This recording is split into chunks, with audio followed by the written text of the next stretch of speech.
El hoy porque es hoy. Y el ahora porque es ahora. Esta semana en el Profe Relata. Gabriel Taraborelli.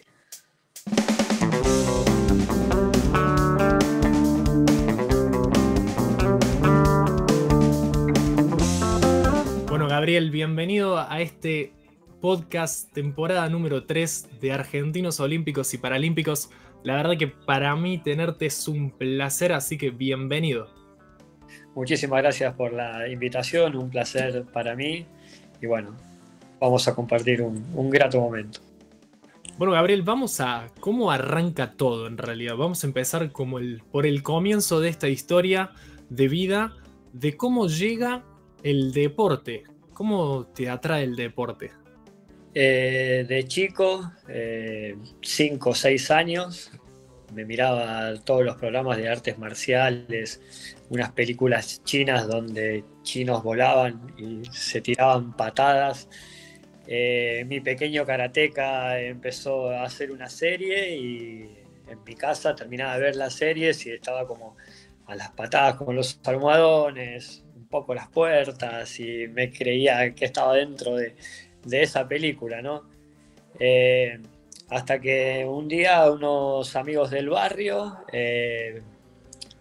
pasaron vestidos como con los dobok que usamos nosotros para pelear y les dije para dónde iban, me dijo que iban a hacer taekwondo, hablaron con mi mamá, que le dije que yo quería ir, hablaron con mi mamá y le dijeron si me dejaban ir. Y bueno, en una sociedad de fomentos de Lomas del Mirador, Martín Güemes, empecé a hacer taekwondo y de ese día hasta hoy. ¿Cuándo te diste cuenta o cuándo hiciste ese clic de realmente dedicarle tiempo al deporte, al taekwondo? También, bueno, mi papá era luchador hacía lucha greco-romana en el club Boca Juniors. Y creo que también él fue uno de mis pilares para darme la educación dentro de lo que es el deporte, ¿no? Y desde chico, o sea, yo desde chico hacía entrenamientos en el club y a la vez, paralelamente, tuve un contacto directo con la competencia en sí, me gustaba pelear, era como que lo mismo que me pasaba por ahí cuando conectaba con el arte en sí de lo que veía, me pasaba en el combate desde muy chico. Y tuve esa conexión con la competencia a partir de los 6 años, donde me iba bien, me sentía, era mi lugar en el mundo, o sea, donde me encontraba y ya me pasaba esa edad de tener esa conexión con el taekwondo, sí, y el momento, digamos, del deporte. Y mi papá, además de entrenar yo en el club, hacía entrenamientos en mi casa, siempre como que algo más de chico.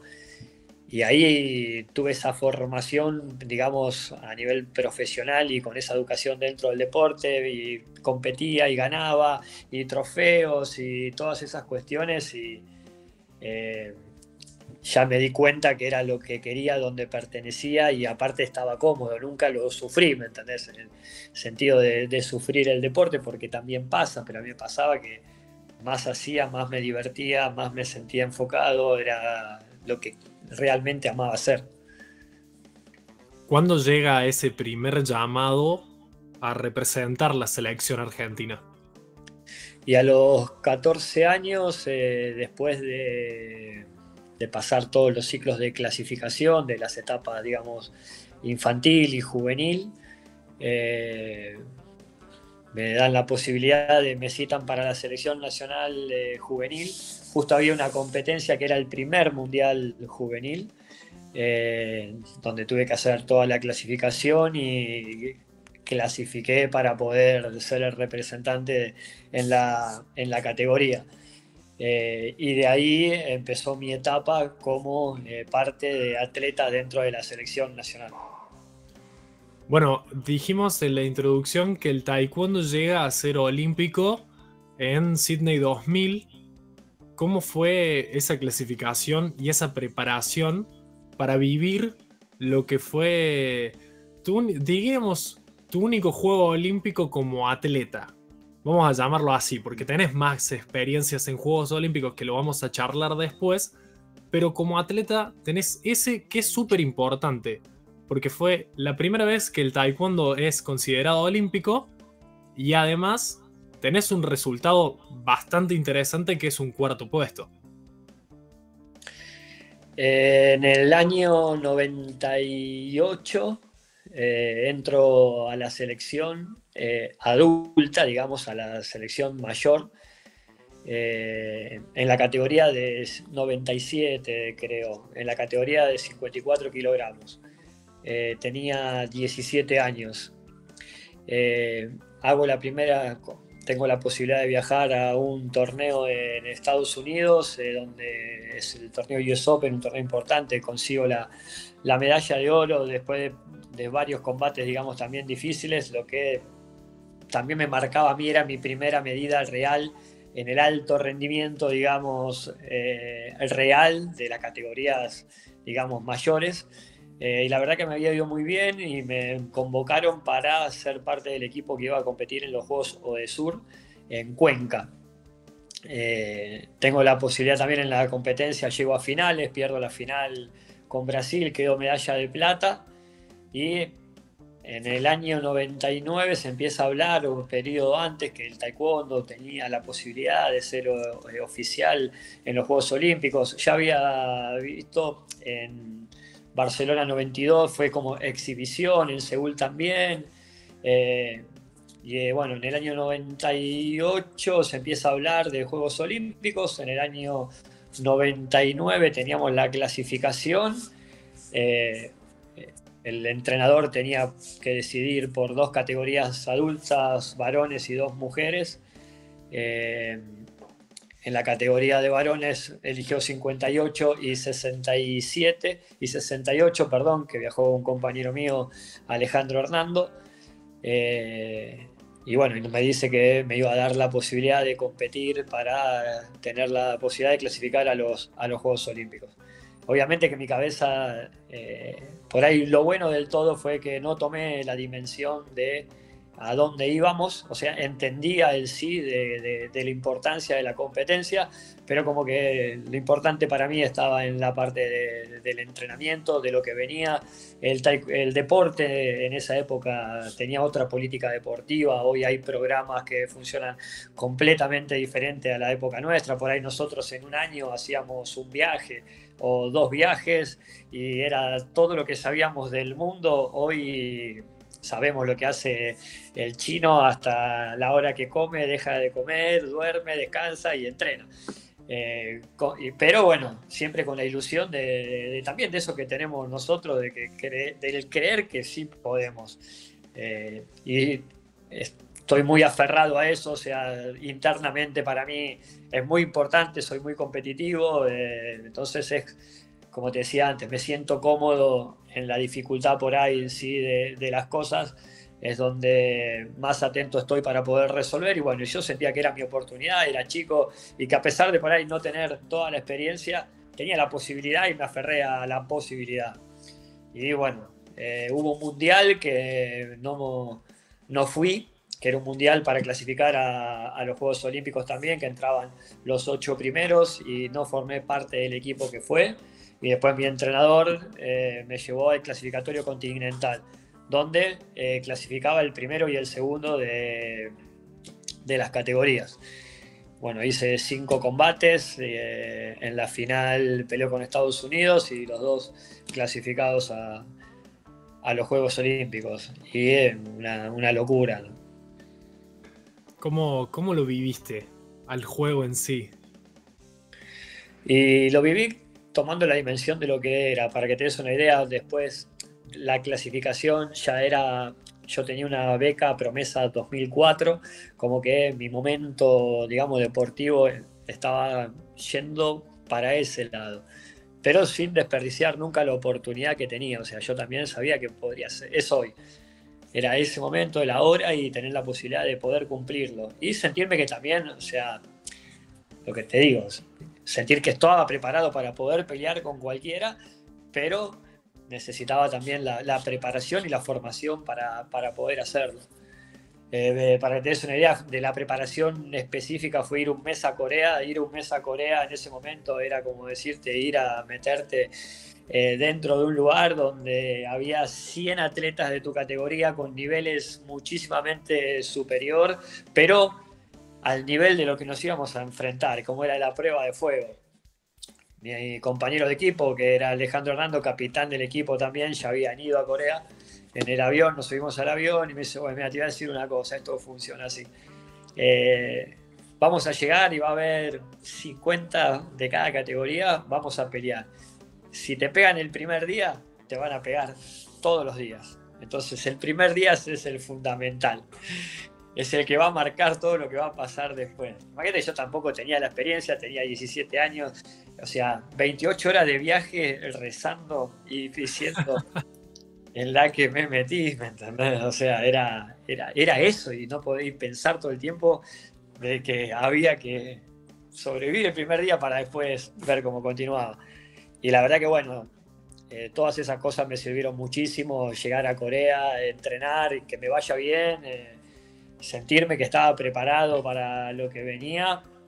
Y bueno, y después en los Juegos Olímpicos también tener la posibilidad de haber estado tan cerca de conseguir la medalla, de haber por pelear una final. Después estuve muy cerca del bronce también. Pero vivido como vivido en ese viaje también fue mi papá, que fue también cerrar el ciclo de toda la historia, desde que empezó de los 6 años hasta esa edad. Haberlo logrado de representar a mi deporte en los primeros Juegos Olímpicos, a mi país. La verdad que es algo emocionante hasta el día de hoy, que a veces veo las peleas de otro taekwondo al de hoy, pero digamos la pasión la misma, lo vivido lo mismo, y que también después me pasó como entrenador, es como que estar siempre metido ahí adentro, ¿no? Hay una fecha muy clave, 4 años después de ese Juego Olímpico, que es un 30 de diciembre de 2004, que marca la historia argentina y marca tu vida. Para el que no lo sepa, capaz, ese día, 30 de diciembre de 2004, fue la tragedia de Cromañón, en el cual, Gabriel, vos estabas ahí. Sos sobreviviente de Cromañón. ¿Cómo o qué recuerdos tenés que se te vengan a la cabeza cuando escuchás el nombre solamente? Y es toda la película completa. Es cada momento el porqué de cada cosa, las oportunidades, es todo, es estar ahí. Yo siempre digo lo mismo, para mí fue ayer. Cromañón es ayer, está siempre ahí. Pero con la enseñanza de ver para adelante, ¿no? De eso, más que nada, de darle el interés necesario a la vida, al momento, al hoy, a estar despierto, a un montón de cosas. Yo creo que fueron sentimientos y cuestiones que se despertaron de una manera y empecé a vivir otra vida completamente diferente. ¿Cómo influyó la tragedia de Cromañón en tu práctica deportiva también?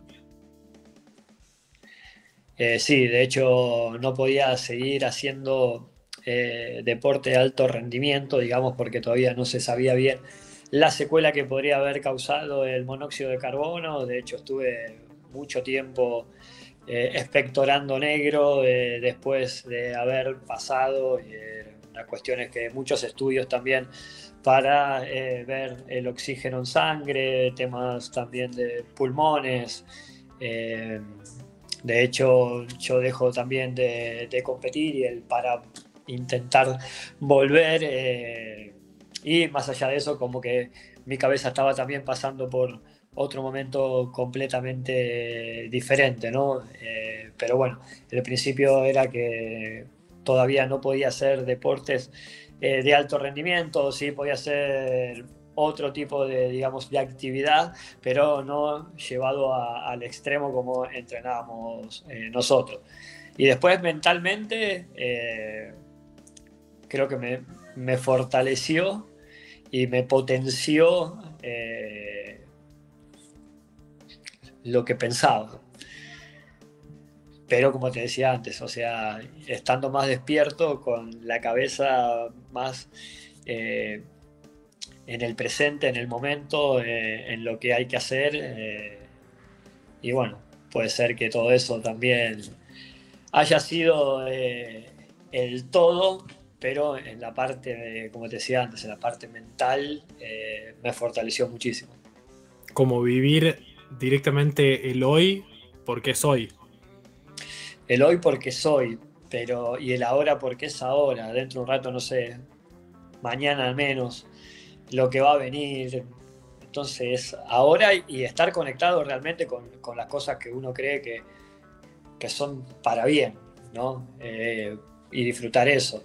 A ver, a mí, haber estado al límite de situaciones donde me pasaron cuestiones de decir, me voy a morir, no tengo posibilidad de salir. O sea, hasta acá llegué. Y lo pienso como que algo que en mi vida nunca normal, digamos, previo, jamás se me hubiera ocurrido pensar algo así. O sea, yo siempre soy muy positivo, estoy muy activo, voy muy para adelante en el sentido de cómo veo las cosas, de para dónde, de disfrutar realmente lo que me hace bien. O sea, a mí me gusta estar en mi casa, con mi familia, comparto, digamos, situaciones reales que me llenan y esos son los momentos, digamos, verdaderos. Después todo lo demás lo hacemos, lo creamos y funciona o no, pero en esas cosas y es eso, o sea, es a veces no darnos cuenta de las cosas que realmente tenemos. Mi vida hoy pasa mucho por ahí, me ayudó a mucho también a conseguir también los objetivos, los resultados, de poder coachar un atleta no solamente dentro del tatami, sino fuera del tatami también para su vida y lo que va a venir, y entender que todo eso está relacionado con lo que vamos a hacer en ese momento ahora, y que podemos y que tenemos que creer en lo que estamos haciendo y en lo que vamos a hacer. Y la verdad que también pude cumplir todos mis objetivos, digamos, como entrenador.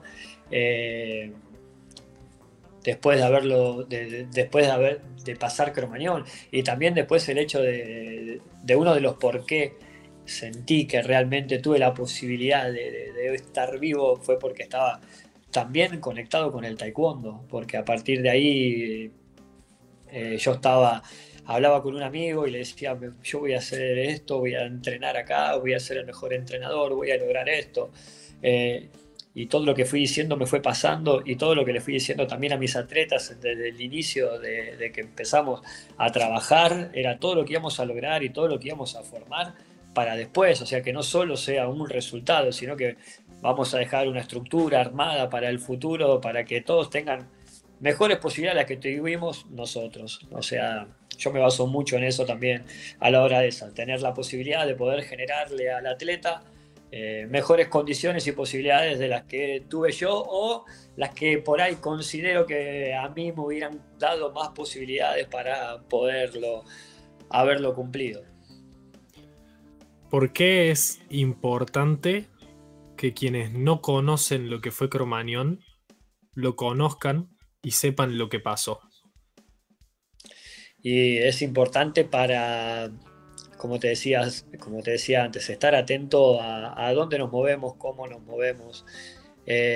Nunca estar con la tranquilidad. O sea, para mí uno de los problemas más importantes es el no, no pasa nada. Ya aprendimos a que sí, que pasa. Y eso también es un poco de... Y sin tener que saber eh, diferentes realidades a donde uno está, porque, o sea, uno va a vivir un momento, disfrutar un momento, y también darte cuenta de que en ese momento muchas cosas estaban tomadas de un hilo. Eh, y que en cualquier momento, en cualquier lado puede pasar y generar cualquier cosa. Entonces no quedarnos con eso de el no pasa nada, porque sí pasa. Sí hay que estar atento, sí hay que cuidarse, más en los momentos que estamos viviendo ahora para educar también a lo que va a venir. O sea, Cromañón fue una tragedia que podía haber sido evitada, que a raíz de todo eso trajo un montón de consecuencias donde hubo mucha gente joven que murió, hubo mucha gente joven que no termina de cerrar un círculo. Me meto dentro de lo que te decía antes, o sea, para mí Cromañón es ayer. Cromañón no pasó y no va a pasar y no tiene que pasar más. Eso es lo único que sí tiene que pasar. Pero interiormente, o sea, estamos aferrados a eso.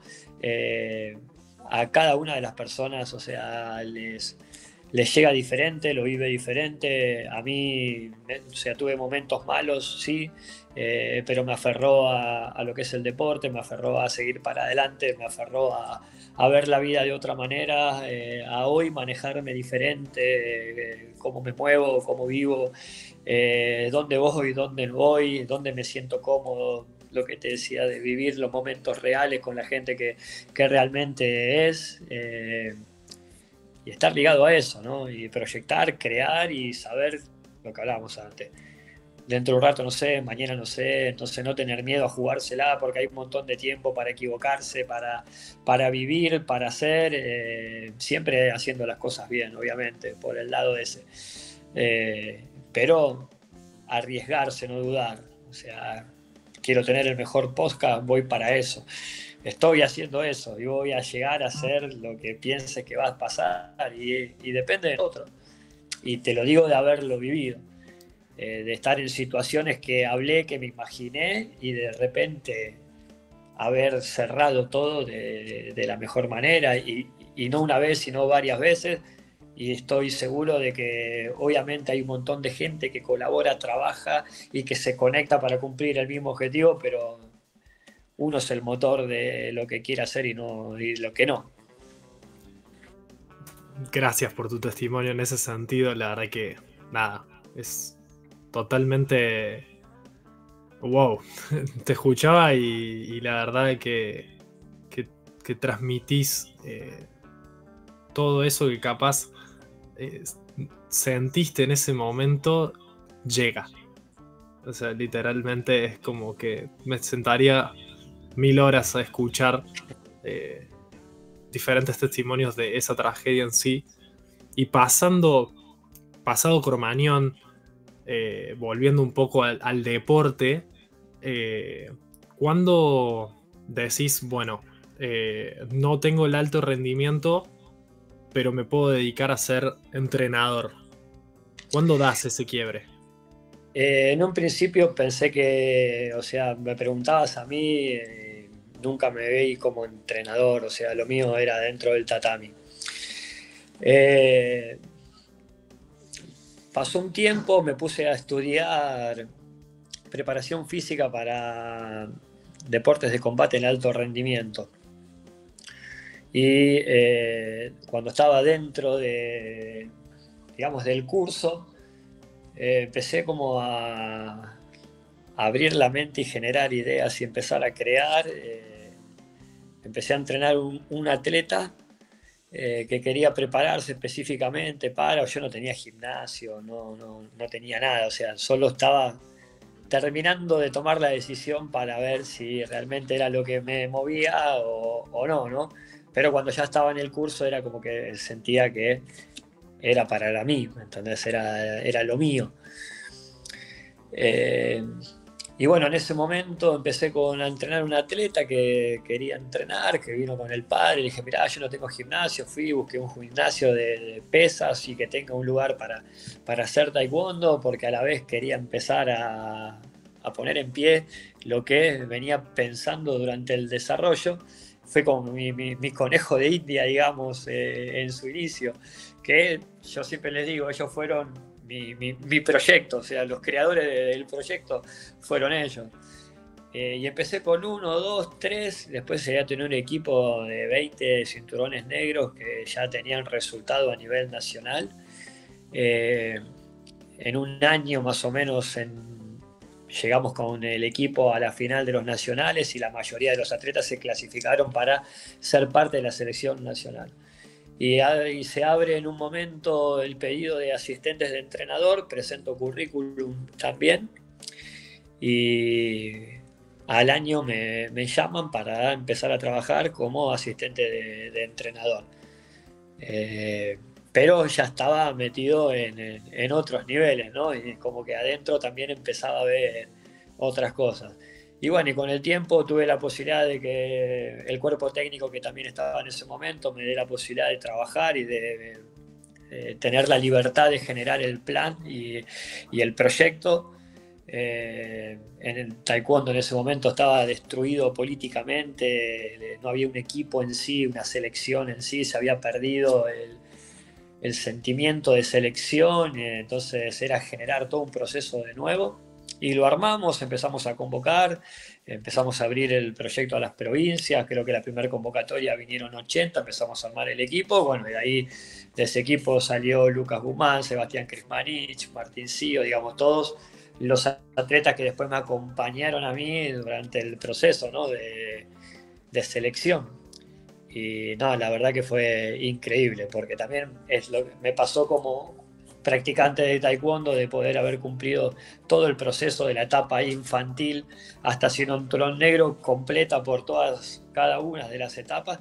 Y también me pasó como entrenador, o sea, asistente de entrenador, tener la posibilidad de ser entrenador y coach, después entrenador y coach de los dos equipos, y bueno, y de tener también un equipo de deportistas que tenían el mismo pensamiento, la misma visión y los mismos objetivos para poder cumplir los objetivos que teníamos en conjunto, y la verdad que pudimos hacer todo.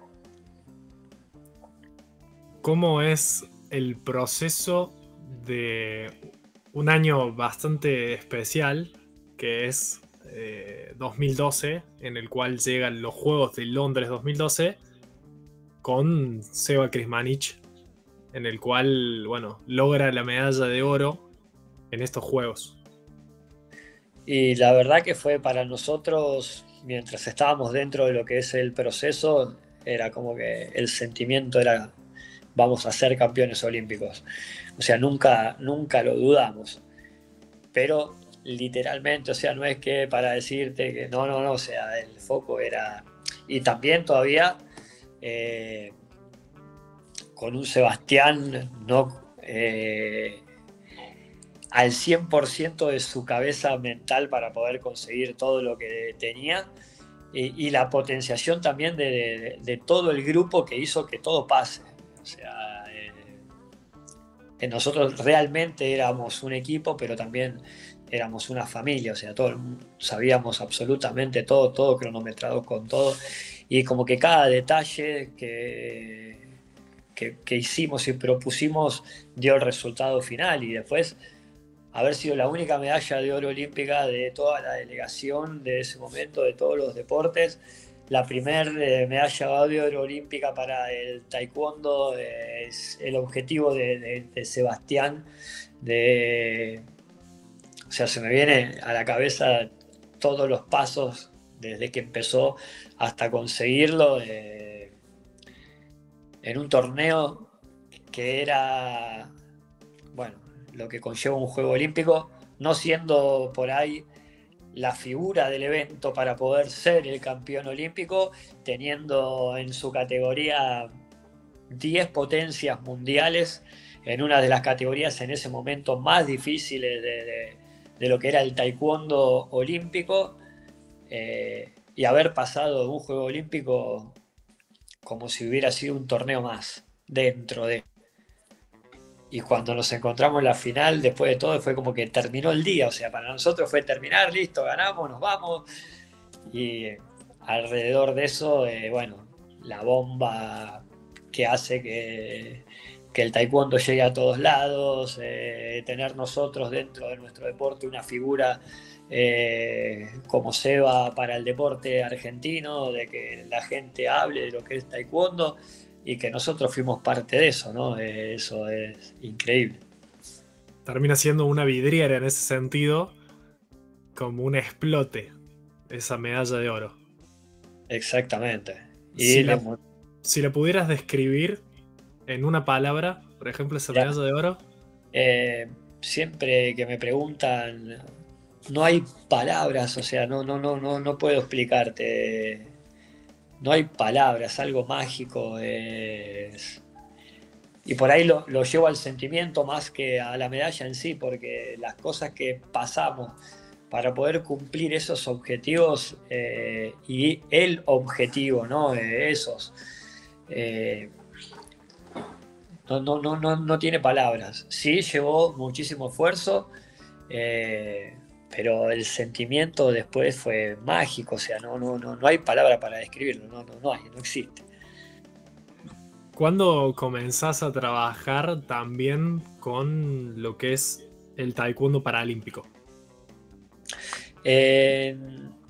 Durante la pandemia, bueno, Carlos Guerrini es el encargado del área del para taekwondo. Él siempre estuvo vinculado, digamos, en el área, fue el que hizo que se cree dentro de la Confederación Argentina. Él estaba como entrenador y durante el último proceso, cuando se hace paralímpico el taekwondo, que es oficialmente empieza a competir dentro de lo que es el paralimpismo, se da en pandemia. Yo venía trabajando con Lucas, Juan, que estaba dentro de Juan Zamorano, que estaba dentro del equipo, entrenaba en Buenos Aires como un atleta más de los convencionales en el mismo plan, pero siempre se le dio el mismo tratamiento a todos los deportistas, especialmente a los paralímpicos. Y bueno, y durante la pandemia hice cargo del entrenamiento de Juan, porque también Lucas estaba con la preparación. Entonces hablamos con el entrenador, que es Carlos, y en conjunto tomamos la decisión que por ahí para este momento lo mejor era que esté en silla cuando venía haciendo la preparación también del atleta. Y bueno, en esos primeros juegos arranco con Juan también, la primera vez que entra el taekwondo en los Juegos Paralímpicos. Con Juan Zamorano se manda la épica y consigue la medalla paralímpica. La primera medalla de bronce de las dos que tiene en lo que son los Juegos Paralímpicos, porque también en París repitieron de nuevo la hazaña. O sea que sos un pionero literalmente del taekwondo, siendo representante olímpico, la primera vez que el taekwondo pasa a ser olímpico, representante en lo que es el taekwondo paralímpico, cuando se hace por primera vez también en Tokio 2020 o 2020+1, como le dice la gente. Y nada, ser también el epicentro en ese sentido de la medalla de oro, de la primera medalla de oro que tiene y la única en taekwondo Argentina en unos Juegos Olímpicos. Así que es como que es cargada la cuestión del taekwondo. Es una locura, o sea, es una locura.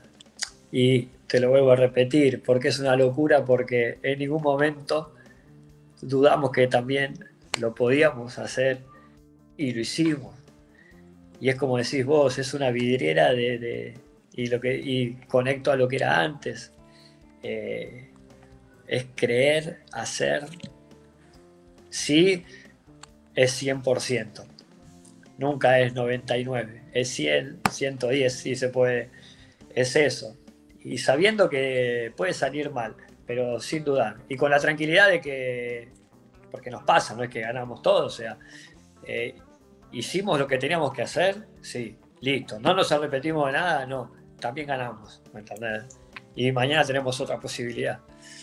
Como diciendo, o sea, el resultado de la medalla, no por la medalla en sí, sino por el laburo detrás que hay, estar totalmente conforme, sabiendo que siempre se puede más, pero estando conforme con el trabajo hecho, también es parte de un premio, no simplemente porque o Sebastián o Juan hayan ganado medalla, sino el mismo hecho de ya estar en un juego olímpico o paralímpico, marca y es una vidriera para el deporte.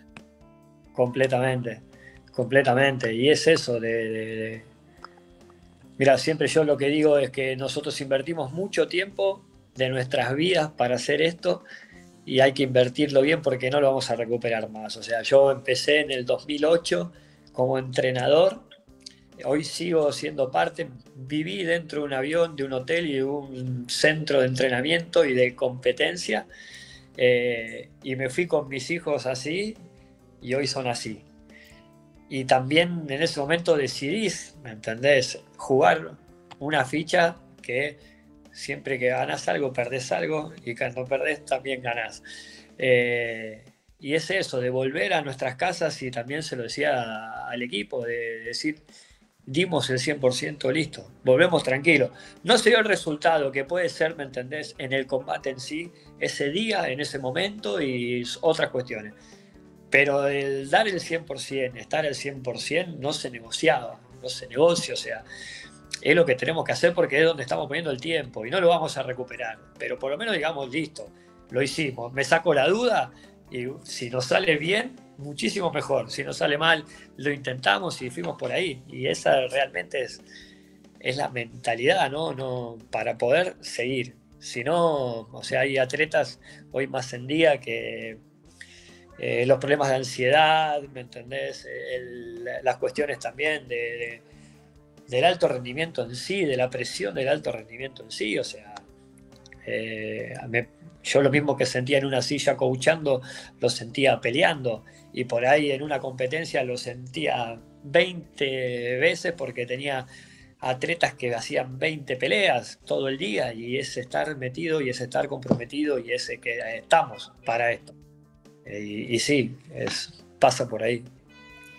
Si pudieras volver el tiempo atrás, centrarte con un Gabriel que recién se sube por primera vez a un tatami y que no sabe todo lo que le espera a nivel deportivo y a nivel vida, y te pudieras sentar a charlar un ratito con él, ¿qué le dirías? Que siga como está, que le ponga el interés que realmente siente por lo que está haciendo, porque sí, es por ahí. Que no deje de confiar nunca en lo que siente para poder lograr las cosas. Que esté despierto, ¿no?, en absolutamente todo, y que se apoye en las cuestiones reales de la vida, que todo tiene que ver con el combate también en sí. Pero que nunca deje de confiar. Te voy a dar dos desafíos. Que le pongas un nombre a esta historia que estuvimos contando por unas 45 minutos. Que le pongas un nombre. Que le ponga un nombre.